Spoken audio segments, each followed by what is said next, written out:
नमस्कार। इन खबर में आपका स्वागत है। पिछले कुछ दिनों से लक्षद्वीप बहुत चर्चे में है।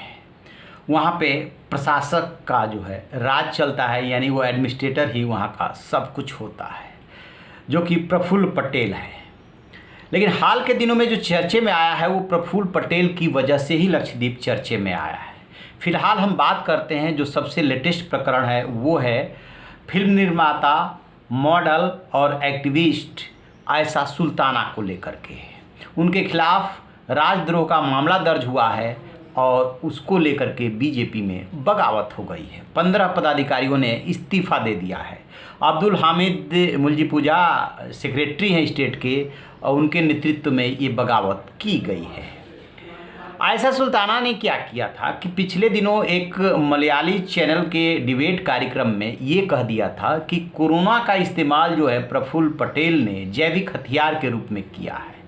ये जो आयशा सुल्ताना है उनकी तरफ से ऐसा कहा जा रहा है।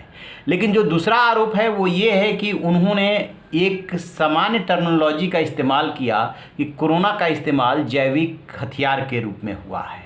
बाद में जब सवाल उठे कि ये किस पे आरोप लगा रही हैं, केंद्र सरकार के ऊपर, देश के ऊपर, किसके ऊपर, तब उन्होंने कहा कि नहीं, ये बात उन्होंने प्रफुल्ल पटेल के लिए कही है।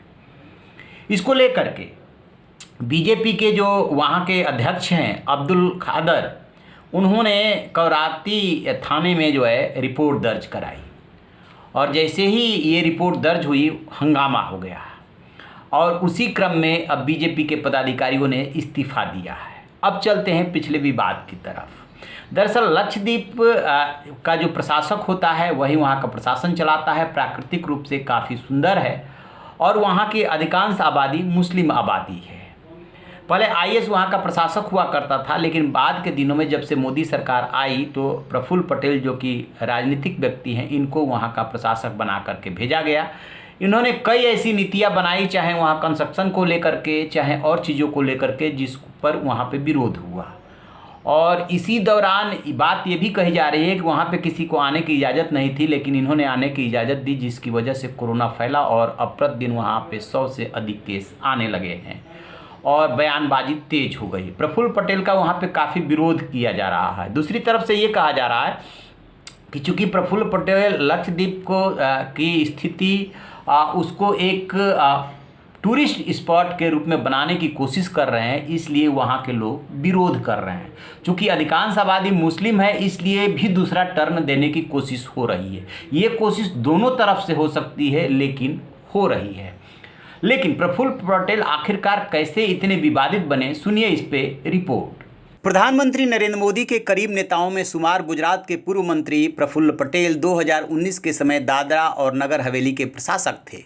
2012 बैच के आईएएस अधिकारी कन्नन गोपीनाथन उस वक्त स्थानीय कलेक्टर थे। उन्होंने पटेल पे ऐसे निर्देश जारी करने का आरोप लगाया था जो आदर्श चुनाव संहिता का उल्लंघन कर रहे थे। इस विवाद के बाद गोपीनाथन को कारण बताओ नोटिस जारी हुआ था। दादरा और नागर हवेली के लोकसभा सांसद मोहन देलकर इसी 7 फरवरी में मुंबई के एक होटल में मृत पाए गए थे। उन्होंने कथित तौर पर आत्महत्या की थी। सांसद के बेटे ने पुलिस को दी शिकायत में पटेल और अन्य का नाम दिया, जिसके बाद एफआईआर दर्ज की गई थी। पटेल ने दिसंबर में ही लक्षद्वीप के प्रशासक का अतिरिक्त कार्यभार संभाल लिया था। पटेल के बारे में कहा जाता है कि उन्हें जानबूझ करके वहां का प्रशासक बना करके भेजा गया था, क्योंकि मोदी सरकार जो है अपने हिसाब से काम करने में यकीन रखती है और लक्षद्वीप का कैरेक्टर बदलने की कोशिश हो रही है, जिसको लेकर के वहाँ के लोग विरोध कर रहे हैं।